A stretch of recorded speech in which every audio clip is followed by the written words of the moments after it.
This podcast is sponsored by nobody. Hey dudes, welcome to Splat from the Past, the only 80s themed horror sci-fi show where things can get totally radical. Now, my guest today needs no introduction.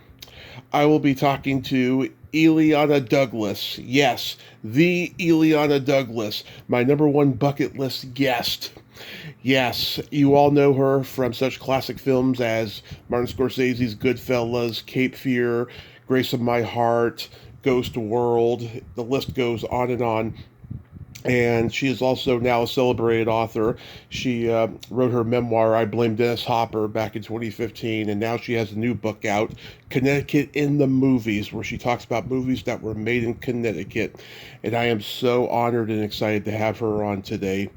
Her grandfather, of course, is Melvin Douglas, and that man was in so many great movies. HUD, I Never Sang for My Father, Being There, which I want to ask her about because she was on set of that movie. And she is just a historian on classic old Hollywood films, and I can't wait to talk to her today. This is just so tremendous. I can't believe it. I've had the two Max Cady girls from Cape Fear, both Cape Fear movies, on in 2 days after my 9th anniversary of my car accident. What are the odds? I am blessed. Also, this Friday, I'm dropping another Ask Tommy where I answer frequently asked questions from guests and listeners. Also, rest in peace, Norman Jewison. Need I say more? Fiddler on the Roof, The Thrill of It All, The Cincinnati Kid, The Russians Are Coming, The Russians Are Coming, In the Heat of the Night, Fiddler on the Roof, Jesus Christ Superstar, and Justice for All, A Soldier Story, Moonstruck, some of the best films ever committed to cinema, a sad loss to the industry. Rest in peace, Norman Jewison, a true visionary. So yeah, here is my interview with Illeana Douglas. Hey Illeana, welcome to the show. How are you today? I'm very well. Thank you. Thanks for having me. Hope you're well. Oh, I am well. I can't tell you how thrilled I am to be talking with you today. I've been a huge fan for over 30 years, and thanks so much for allowing me the honor today. Oh, well, thank you. It's very nice.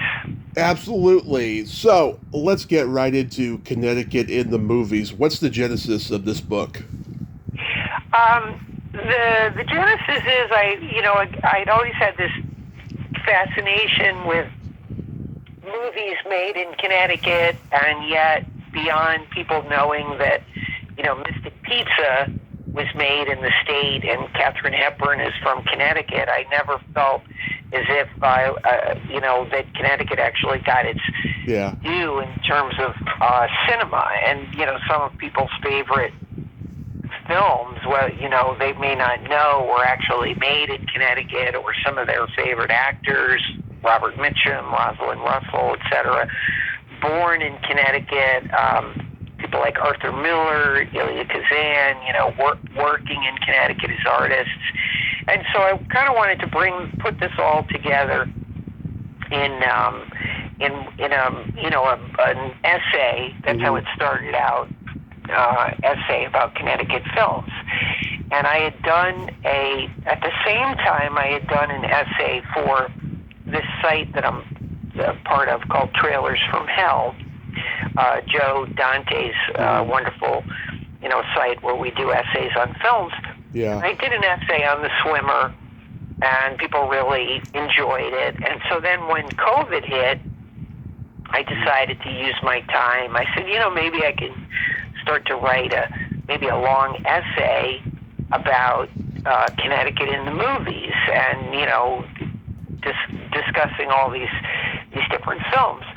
So I wrote The Swimmer, but when I got to my second film that I decided to write about, which was Stanley and Iris, I discovered so much interesting history about Waterbury. And in my deciding, what approach do I want to take to write about a film, like Stanley and Iris, which is pretty overlooked, now, in terms of the canon of Robert De Niro films, but it has a lot going for it. It's directed by Martin Ritt. Mm-hmm. It's a message film. Like, we don't really make message films anymore. Yeah. About literacy, and it would seemingly be a hard sell to talk about that kind of film. But I thought that using the approach of talking about the film from the approach that Martin Ritt did a lot of films about what he called the dignity of the working man, and that's something that today we don't really necessarily think about anymore. And so once I got done with Stanley and Iris, there were so many interesting things about the illustrious history of Waterbury, the fact that it was called the Brass City. There were more brass manufacturers than anywhere else in America.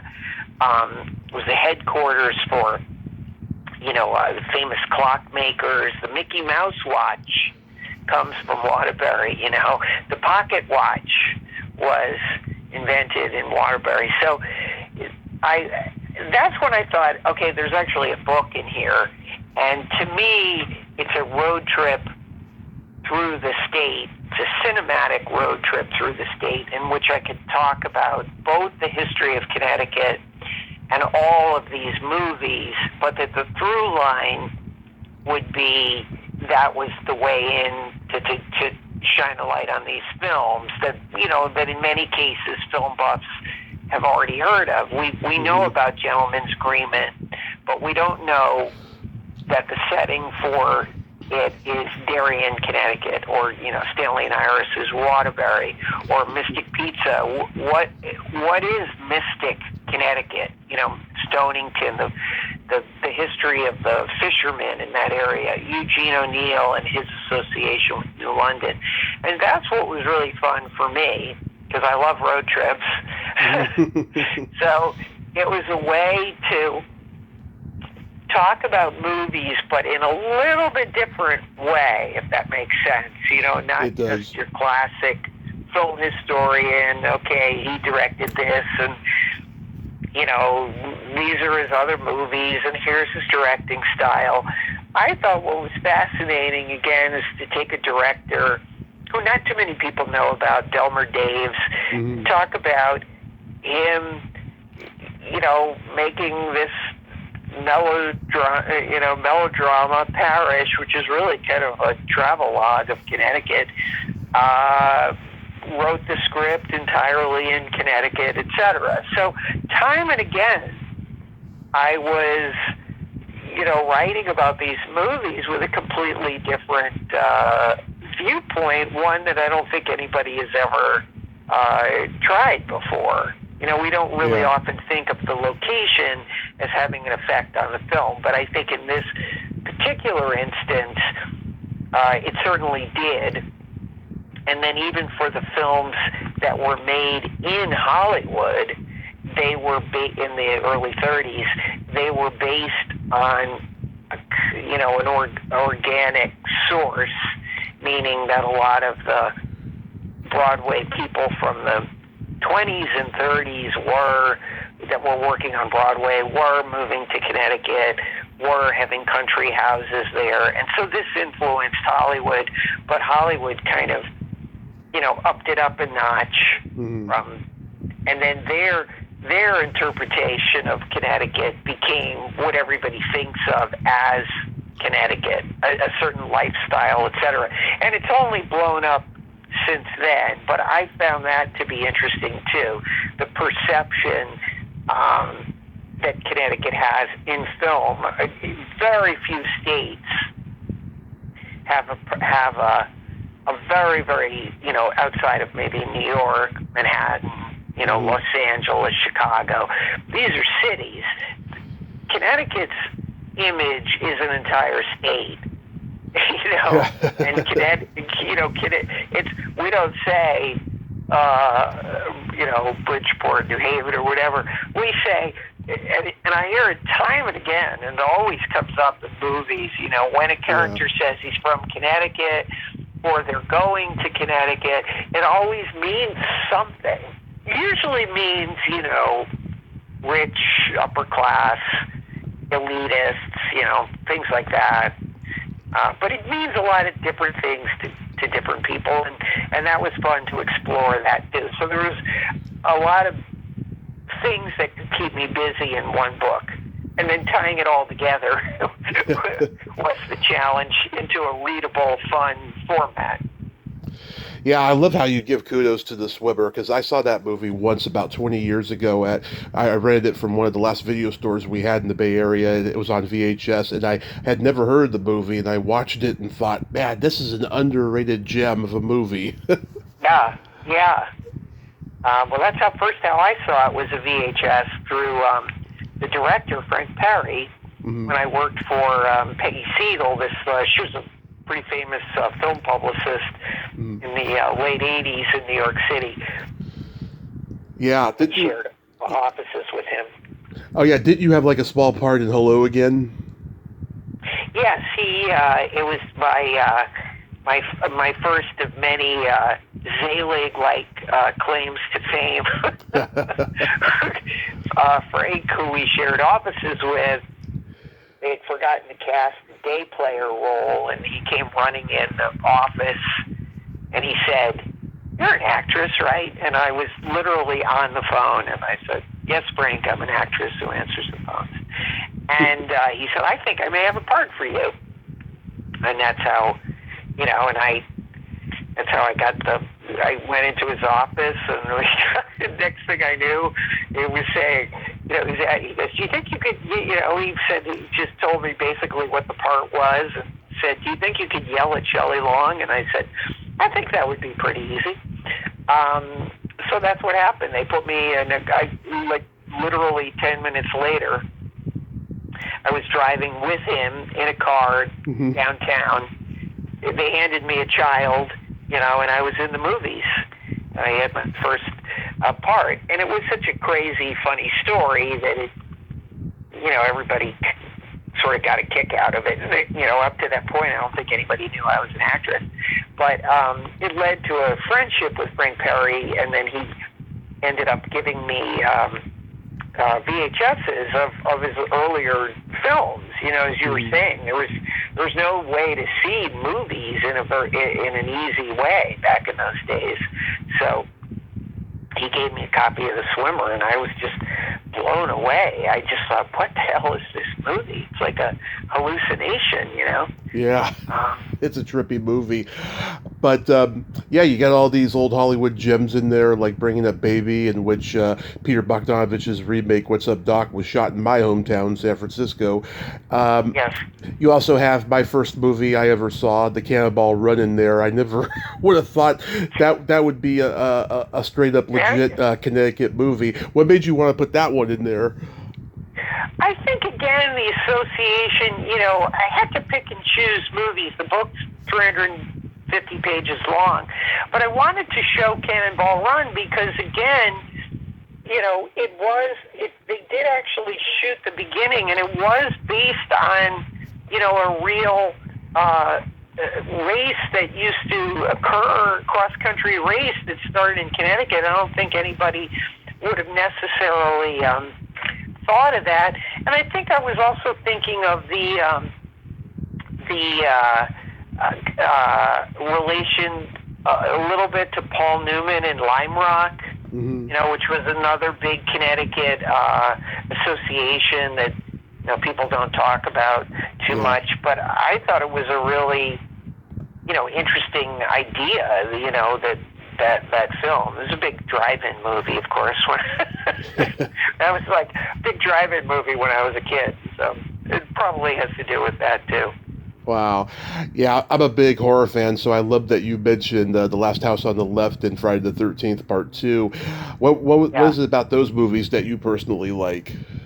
Well, again, I wanted to, the way that the movie, the book was set up, I knew from the start that, again, quite a few very, very famous horror movies were made in Connecticut, but no one has, I don't think, had any concept that they were made in Connecticut, or that Wes Craven's career began in Connecticut.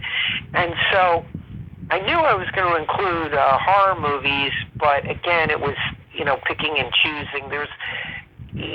I did not include, because I just couldn't get through I Spit on Your Grave. So I'm sorry if people are upset that I left that one out. I had to really, my only, qualification was I had to in good, conscience, I cannot But promote. I Spit on Your Grave is a brutal movie, so there's no offense there. But I did have a lot of fun talking about the Del Tenney movies, the horror of Party Beach. I thought, and Violent Midnight. Again, early. I guess now we would call it grindhouse cinema. Yeah. But made in Stamford, Connecticut in the 1960s. Mm-hmm. And I thought what was really interesting about him was, he started out as an actor. He was in Stalag 17, and then, went to writing, producing, and directing these B movies, and made a lot of money. And then he and his wife, started what was. It doesn't exist in that form anymore. But again, used their money to live in Connecticut and start the Hartman Theater, they worked. He worked there as a director, and she worked as an actress. So there you have like a real kind of Connecticut story, and the Let's Scare Jessica to Death was another one. That's just a really kind of fun horror movie. Oh, absolutely. And yeah, Stamford, Connecticut was the home of Vesteron Video, which distributed a lot of B horror movies back in the 80s. Yeah, they still do. There was another, the Friday the 13th, part 2, filmed, entirely in New Preston, and Kent, and Waterbury is another. Kent then also became the location for Wes Craven. Many years later, I thought was kind of interesting, he does this movie called My Soul to Take, and that also was filmed in Kent at Bulls Bridge. So all throughout the movie, you have these little like threads of that it's not coincidental that they are shooting in Connecticut. They have. I barely included it, but I had to because it's in the title, The Haunting of Connecticut, which is sort of based on a real. That was a confusing one because it's got Connecticut in the title, but they filmed the movie in Louisiana. It's based on an actual haunting, but then some people find the story suspect. So when you're writing a book, it's like. I feel like if the caption is so long and confusing, it's hard to put it in the book. But I had to put that one in because it does have Connecticut in the title. But I thought it was more fun to concentrate on a movie that I thought was very, very interesting called Deep in the Darkness, which was filmed in Moodus and Johnsonville. And I really appreciated that one. Yeah. So I'm a huge fan of Being There. People ask me all the time, what movie character do I relate to the most of any movie? And for me, it's Peter Sellers in Being There, because like him, I have autistic spectrum tendencies, and I can say the simplest things and influence people. Your grandfather, Melvin Douglas, turned in a brilliant performance in that movie, and you were on set. Tell me any good stories about that movie. Well, again, just being there as a kid, and the first film set that I was on, obviously it just created this idea that movies are magic, and I had a poster of Peter Sellers on my wall. I idolized him, so the Pink Panther movies were very much a part of my childhood, and so I was. Before I sort of understood he was an actor, because I was pretty young. I mean, for me, I was meeting Inspector Clouseau, so I was very starstruck. But I wrote about the experience in my first book. I blame Dennis Hopper. That he was, of course, very kind to me, and I, as a little kid, and getting to meet Hal Ashby and Jack Warden, and then, seeing the way that my grandfather, everybody really loved him, and then subsequently, years later, over the years, she wasn't there on set, but I've, run into Shirley MacLaine, and she's always been sort of gracious. A big regret of mine. I've always wanted to I would have loved to have interviewed her. I just always idolized Shirley MacLaine. Yeah. As an actress and as a person and as an author. She's just a, really interesting person. And then how the film has resonated for me over the years in kind of mysterious ways. I rented a beach house, and it turned out to be Hal Ashby's beach house, and it's just followed me in a kind of interesting way, and I do definitely feel life is a state of mind. Yeah. I hope they never remake the movie. Oh, God, I hope not. I mean, this is a standalone masterpiece of Hal Ashby. Yeah. I mean, it is a wonderful film. Did you think then that Peter Sellers would win the Oscar? No, I was way too young. Like I said, my impression of Peter Sellers was that, when I was that age, and again, just sort of understanding my grandfather's career as an actor, I was so starstruck. I didn't really know. I mean, I didn't understand really the process of making movies. The movie people seem so larger than life to me that it just almost didn't. It almost didn't seem real. Was I disappointed after? I mean, I was thrilled that my grandfather won the Oscar, but I was. I'm very surprised that that he didn't win the Oscar. But that's usually the way things go. That sort of give out an Oscar. I don't know. Maybe Dustin Hoffman had probably previously for Midnight Cowboy, maybe some other films. Probably deserved it, and then he gets it for Kramer versus Kramer. So who knows? The Oscars always have a way of disappointing us in some way. Absolutely. Is Being There your favorite of your grandfather's movies? That's tough. It's definitely one of them. I mean, I think HUD is a masterpiece. Yeah. I think his performance in HUD is just, it's unequaled, and it gets better and better every year in terms of the country and where we're at with the country. So that one has a lot of resonance. I think The Candidate, to make three movies, The Candidate, Being There, and HUD, that all are somewhat prescient, it is just to be in one film that's prescient, but he's in three films that are almost scarily, prescient.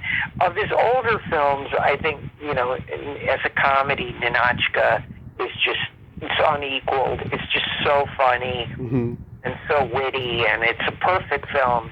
It's absolutely perfect. And whenever I get an opportunity to watch it with an audience, I hear people laughing. You just don't hear people laughing at comedies like that, So that one I love, and of course I love Mr. Blanding's Build This Dream House too. Oh yeah, that's a great one. I love Cary Grant in general. Everything Cary Grant did, I love. I also love I Never Sang for My Father. What I love about that movie, the chemistry between your grandfather and Hackman, I just think is so brilliant. It's something I realized the other day. Many sitcoms in the 70s and 80s had the plot of a estranged relationship between father and son, mother and daughter, and I believe it was modeled after I Never Sang for My Father. Yeah. Oh, good point. Probably. Yeah, it seems like when Norman Lear and Gary Marshall started doing sitcoms, that became, a trend for a while. Interesting. Yeah. But, I mean, I love a lot of those movies and stuff. And you were also on the set of, what was that one he did before he passed, Ghost Story? Ghost Story, yes. Yeah. Yeah, another really memorable. I was a little more aware at that point of again the process of acting, and my memory of that one was just that was the first time I saw what was then called yellow pages, and meaning they were ferociously rewriting the script. And my grandfather explained to me what yellow pages are, new pages that you have to learn the night before shooting. So I did think it was pretty impressive. Again, all these older actors, working. The conditions on the set were not as glamorous as being there. Yeah. So I think that really struck me. But I got to meet Patricia Neal and hang out with her, John Houseman, Mm-hmm. and I briefly met Fred Astaire. But I was obsessed with Fred Astaire, but I only briefly met him. He's very nice, cordial. But I did get to spend time mainly with Patricia Neal and John Houseman, so that was kind of exciting. I know, who would have thought that Fred Astaire's last movie was a horror movie, I know, and well, as I said, they were all doing their own stunts, and it was very, they were all working in the snow, so they were older people. Yeah, they're about 80 by that point. Yeah. You're a huge Marx Brothers fan. What's your favorite Marx Brothers movie? Oh man, that's a tough one. I always loved Monkey Business. Mm-hmm. I mean, I know everybody says Duck Soup is the best, but I love Monkey Business. I don't know. That still is always one of my favorites. I love Horse Feathers.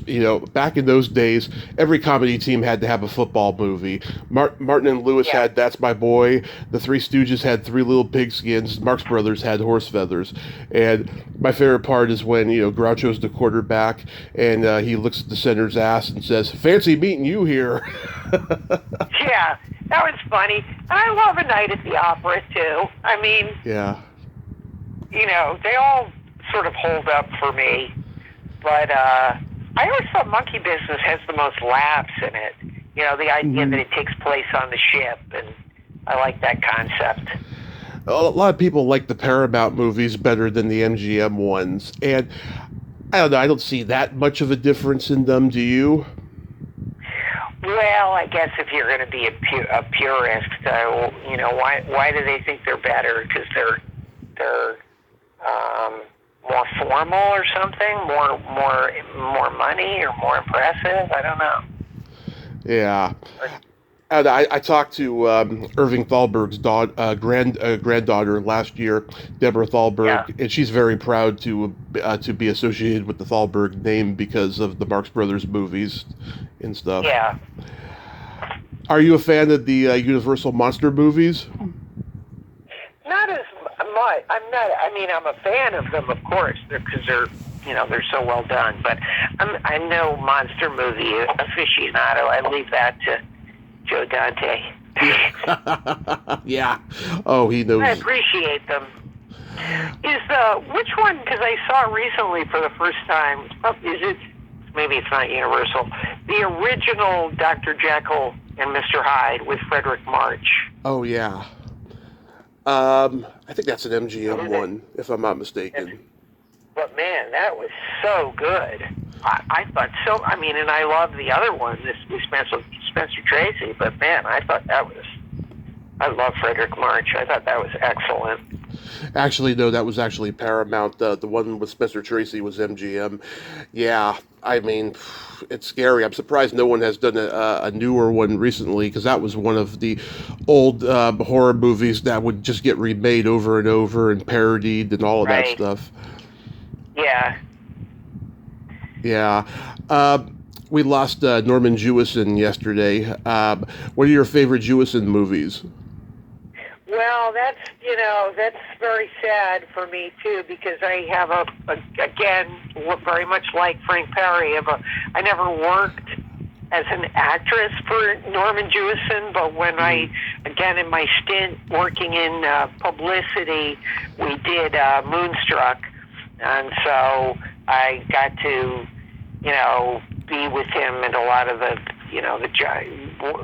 watch that whole process of Moonstruck, and he just was what an incredible person, kind, told amazing stories. Just a great director. I had tremendous respect for him. I loved, when I was a kid, The Russians Are Coming was one of my favorite films, which I told him when I was working with him. Man, I love that movie. That was like a family movie, whenever it was on TV. Yeah, and also too, that was Alan Arkin's first movie, and he got an Oscar nomination. He's so funny, and we used to, you always have family quotes and things like that, but I think the line where he says, Whitaker Vault, always we are saying goodbye, and always we are meeting again, was a kind of famous, fun quote, and I got to tell Norman that, and I would see him for a time up at the Toronto Film Festival. He was always very involved in that and promoting new filmmakers. And I read his autobiography. Mm-hmm. But you were seeing I mean, I don't know. It's obviously In the Heat of the Night is great film. But I love Moonstruck, and I have a personal association to it. I told a friend, because we were working on Moonstruck, I never saw the whole movie. And I'm a movie lover, but I was always working. We couldn't sit down and actually watch the movie. So I heard Moonstruck. I saw certain scenes. It was talked about endlessly. But I never actually got to see the movie. And one year at Turner Classic Movies, I said to my friend, I go, you know that I actually worked on this film and I have never seen it? I said, so this is going to be a treat. From beginning to end, I'm going to get to see Moonstruck. And I think Norman Jewison must have been there that year. I think I got to talk to him. But yeah, what an amazing person, icon. Yeah, the thrill of it all with Doris Day and James Gardner. I love that one. Yeah, that scene cracks me up when they're having that fight, and then he gets the bulldozer. Yeah. It's a great scene. Yeah, so many great films that he did. My favorite Pacino movie, and Justice for All, that's saying a lot, but I think Jewison did a great job with that movie. Yeah, really good with actors.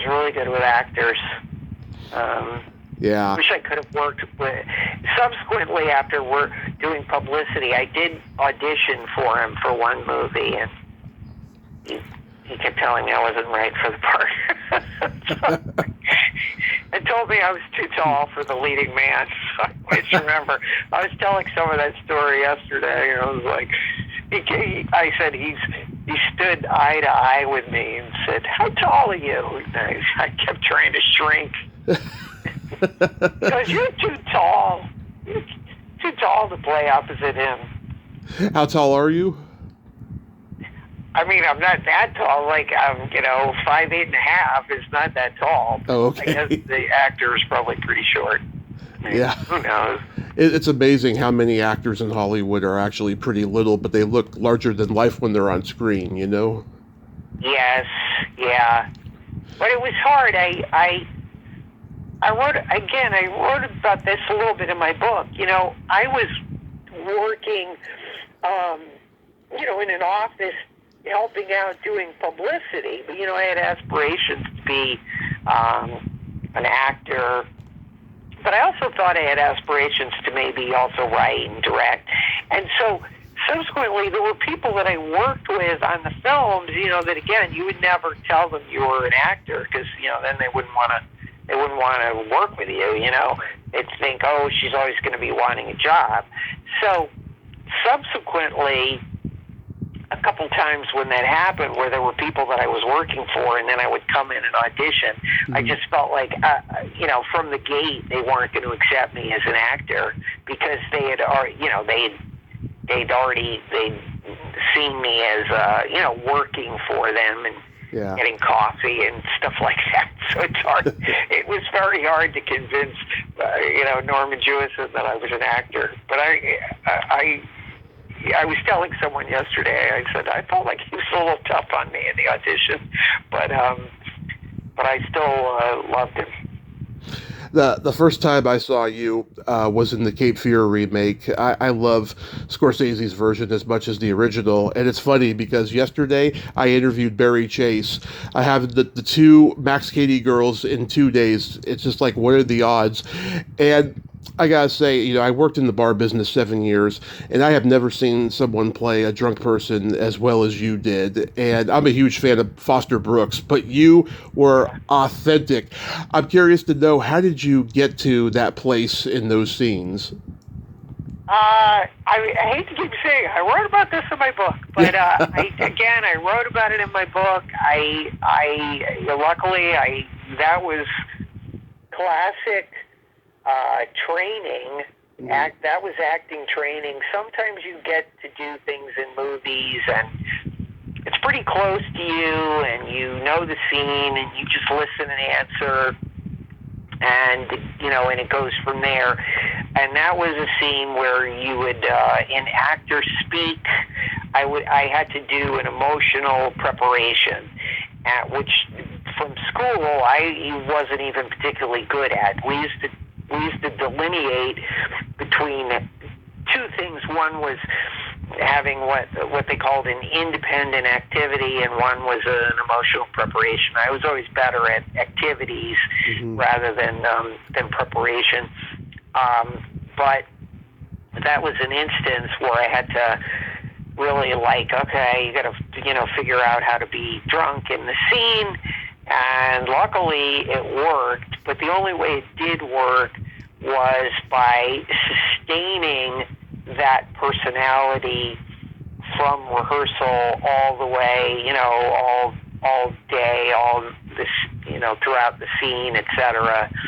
So, and having the opportunity to have nobody, kind of to have like a safe space where you could act like a lunatic, because I certainly couldn't act drunk and then take a break. And then, I felt like that what was worked in the scene was once I got that emotional preparation, I just stayed in it. I was like an obnoxious drunk at the bar for 14 hours. I don't think I had lunch. I mean, I went back to the trailer. I stayed within the same, Yeah. I stayed in that same zone.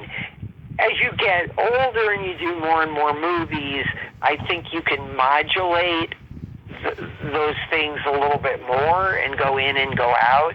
But at the time, and wanting to do such a good job, and I felt that was the only way to do it. And luckily it happened. Luckily it worked, and I stayed in it. And when the movie came out, a lot of people, including Nick Nolte, who was in the movie, thought that I must have had a few, but I didn't. And I don't, I was always like thrilled when a person who I admired came up to me and was like, let me ask, were you drunk during that scene? No. Yeah, no, you were authentic in that part. And, they did a great job of making you look roughed up in the hospital scene. And, of course, the original Max Cady, Robert Mitchum, is in that scene. Did you interact with him? Yes, I did. And, again, I'm very lucky. I always have an in. Yeah. Because although everybody else was very intimidated, Robert Mitchum, he's done a movie with my grandfather. So I always had the in, even with the tough guys, But he was, he was very nice, of course. And when he got to the set, I was very disappointed because, I was looking forward to talking to him because I knew I had this in. Plus, he was born in Connecticut, so I also had that I could talk to him about. Yeah. But at that point, I was hooked up to the IV. Yeah.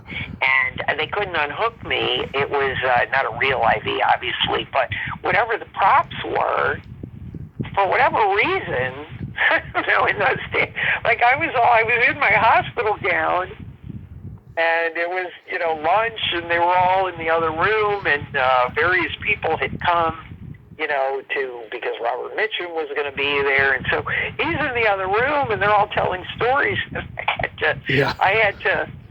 I said, there's no way I can be, I can't be isolated here. So actually, when I met him, I was wearing the hospital gown attached to my IV, and I had to carry my IV in. Yeah. And I was all beaten up, and the first thing he said to me, it's like they were all sitting in the other room, and it was a real hospital where we shot, so I came in with my IV, and he looked me up and down, and he goes, honey, you need a new boyfriend.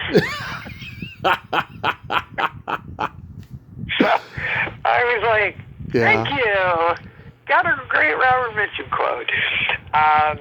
So he was amazing, and then, I said, I'm over in the room with, I can't take it. So he was very nice, and I, mentioned the film, which was a Nick Ray. I'm blanking on the title.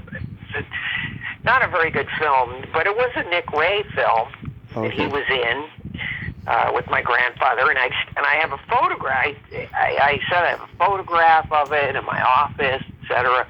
A lot of cool people were in the movie too. I think Gregory Peck is in the film. But anyway, he was extremely gracious and did everything you wanted an old movie star to do, which is be larger than life and tell great stories. So yeah, that's what Barry told me yesterday. She said he was just the sweetest guy, but he loved making you think he didn't care because that was all part of his bad boy image, I know. Well, like again with the when he said that you need a new boyfriend, I mean, I just cracked up laughing, Yeah. But he obviously carries such gravitas. Yeah, and the movie just came to me. It was The Lusty Men. Yes. Yeah, that's a good film. That's a really good movie. Yeah. Yeah. I also love Ghost World. Every time I tell people to watch it, they say I don't like scary movies because of the title. Right. Yeah. Did you base Roberta on a teacher you had in school? No. I based it on It came from being in New York City. When I first moved to New York City and I was going to acting school, we had a lot of performance art. Was very big then in the mid '80s, and we used to go see. That was like a big. You'd go downtown and watch someone take their clothes off and put lunch meat on themselves. And it was all very weird. And so I came up with the idea that in order to get it out of, because when I first read the script, they said it was supposed to be an art teacher that was sort of like more hippie. Yeah. She had a long braid, and I just felt like that had been, done before. And so I convinced Terry Zwigoff, the director. I said, what if she's like a, failed performance artist? That to me was the key. I said, what if she's like a failed performance artist? Yeah. And she's been working on the same film her entire life. It's never been complete. And, every time she meets someone, that's why it was like the monologue was very important. It's like, she shows this movie to everybody that it's never been done, never been completed, and it's really who she is. And we spent a lot of time on the movie, on the movie. I wanted to be in the movie too, but they wouldn't let me, which I was very disappointed. I think they would have. They just, again, we didn't have a big budget. Yeah. Yeah, because I think we all had that quirky, hippie, free-spirited teacher in school. I mean, they're everywhere, I've noticed. And that scene with the cartoon drawings, and the student has that drawing based on a video game with the guy hammering the other guy, and you say, I thought maybe that was your father. His face is priceless after that. Oh, that was another thing. Well, that was obviously an ad lib. Terry let me pick the kids to interact with, because when I went in and I saw the set, I saw all the artwork first. So I said, will you let me pick what I think is the best, let me choose the artwork, and then let it correspond with each student. And I think that was what was so funny, was like, that was an added, I thought, laugh, is that if you could connect the art with the student, then that's what made it, is that you saw the art, and then you saw the kid. And the kids were terrific. I mean, they were so great, except that, of course, they and Terry would laugh every single time. So it took a while to get a good take, because they would just crack up. Everybody would crack up. Yeah, it's a very underrated picture. You got to work with Jerry Lewis on his last movie, Max Rose. What was that experience like? Well, that's we don't have enough time in the day. He lived up to and beyond any expectations, and became a dear friend. And someday again, I may write a little book, novella, just about my friendship with Jerry, because he changed my life in so many ways, and was a mentor to me, and I had already admired him, so much before, but it just was an incredible, experience just to be. I forced my way into the movie. There was no part for me, but they scouted my house to be in the film, and that's how I even heard about it. And I just petitioned the director, who's become a good friend now, and I said, I have to be in this movie because there's no parts. And I said, I don't care. I'll do anything. I gotta work with Jerry Lewis. I have to. And so they wrote this one little scene for me, and we just I can't explain it. It might have been a past lives thing, but we just hit it off.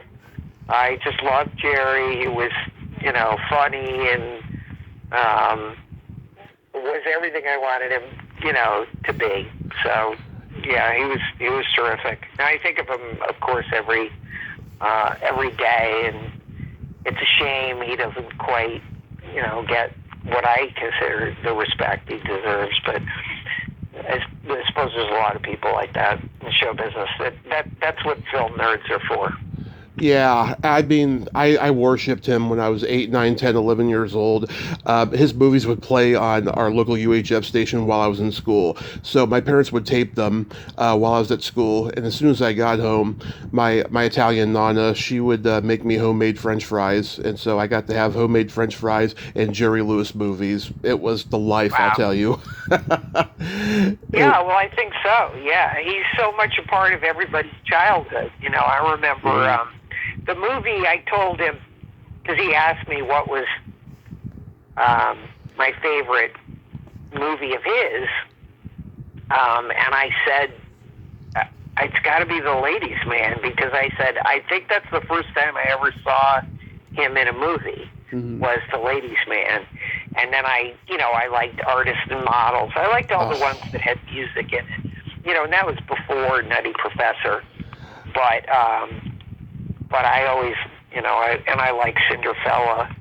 Oh, yeah. I love The Geisha Boy. I love You're Never Too Young. God, so many. I mean, even the later Yeah. ones, like The Big Mouth and Three on the Couch, are great. I feel Hardly Working, which was his comeback movie, uh, Yeah. stuff like that. He did a lot of good ones. But I do agree Yeah. with you. I don't think he gets the respect here in the States, at least, because in France he's worshipped like a god. Yeah. No, I know. But he was a really interesting person. Again, in terms of that period where I got to be friends with him was really special, and I learned a lot. So that's all you can ask for. Real quick, yeah, I used to watch your podcasts. I Blame Dennis Hopper and the film scene, and I missed those. They were great. Tamara, she's become a friend of mine on social media, and she's even connected me with a few people. I thought she was the perfect sidekick for you with that high pitched cackle she has. Yeah. What were your favorite interviews doing those shows? Oh my God. Right off the bat, thank God I got to interview John Hurd Mm-hmm. because he died a couple weeks later, and I was always just trying to document people, that I was concerned like that they're not going to be around much longer, and can we at least get their stories, down on tape. But I was trying to. I mean, I got to interview Peter Bogdanovich. Yeah. Oh, I love that one. Yeah, because again, there was an example of somebody that I had worked with as an actor, and then I worked with him as he directed me, and then now I was getting to talk to him. So, you've got so many different avenues to go down. So I loved interviewing Matthew Weiner from, who created Mad Men. That was a good one. Mm-hmm. But so many. I mean, my God, we did a ton of them. And then if not for COVID, of course, we would have, continued it. But it's too bad. You could still start a virtual one, on Zoom in the future. I guess so. Yeah, everybody's got a podcast now, so that's not. I think it's harder. Yeah, but I mean, you're you. People love you. I think you can do it. I guess so. I don't know. They're a lot of work. I mean, I'm not. I wouldn't be against it, but I've been so busy with doing my film. My book now, Mm-hmm. that trying to fit in an interview show, I think might be kind of tough. But I would love to be, if given the opportunity, I would love, maybe through Turner Classic Movies or Criterion to interview people. I still have people on my list I'd love to interview. Robert Redford, Mm-hmm. As I said, Shirley MacLaine, Warren Beatty. I'd love to, interview them. So those would be a few off the top of my head. I got to interview Kim Novak once. That was pretty cool. I love that you had Richard Dreyfuss on there. I know he's a big hero of yours. That was a good conversation. Yes. My friend Kelly Baroni was on there. I was so proud of her when she went on there. I would have never thought to have Kelly Baroni on your show, but she was great. Yes, and I'm blanking on who's the actor from. He made me laugh the most from the Drew Carey show. Oh, Diedrich Bader? Yes, Diedrich. Yeah, he told what I consider to be the funniest. That's my favorite showbiz story of all time. Yeah. It's too long to tell, but he told a story about Anthony Hopkins in the Dracula movie. Oh, Van Helsing. Yes, which to this day I thought that's my favorite showbiz story. Was that Anthony was talking in an accent, and somehow Anthony Hopkins mistook him for, I think, being German. Wasn't that it? Or I think so. Yeah. Yeah. Anyway, it's a great story, and it made me laugh more than because I love show. I love I don't know, self-deprecating humor is always my favorite. So that was a good story. Oh yeah. The best self-deprecator there ever was Rodney Dangerfield, in my opinion. Yeah. My friend and guest, Jamie Lynn Lipman, who was in Boogie Nights, she was one of Burt Reynolds' girls in the diner booth in his introduction scene when him and Dirk Diggler are getting to know each other. She wanted me to tell you she loves Grace of My Heart, and she thought that you should have gotten an Oscar for that movie, and I agree with her. Oh. Oh, nice. Yes. Well, that's very nice of her. So, anything upcoming, a movie or the next book or anything like that? I'm still on the book tour, and I'm starting to work, on what my next book is going to be, and just out, looking. There's a couple things acting-wise that might come up, but as I say, until I'm on the set eating craft service, I never a guarantee. So I'm gonna wait. I'm gonna wait on those. Are you coming to the Bay Area for a book signing? I don't know. I'd like to. I was in. I'm trying to think. I was in. I've been in Palm Springs. I've been in Los Angeles. Haven't been to San Francisco yet. I was in Chicago. So you never know. It just takes one person to invite me. But I would love to do something there, maybe around the Silent Film Festival might be good, because I do mention a lot of the silent films, and they helped me quite a bit. They gave me some photographs to use in the book. Well, if you do come for a signing or whatever, I will be there, and it will be so spectacular. So, yes. Connecticut in the Movies is available on your website and Amazon? Yes, it sure is. Awesome. Yes. Illeana, I thank you once again. I'm going to go cry because dreams really do come true.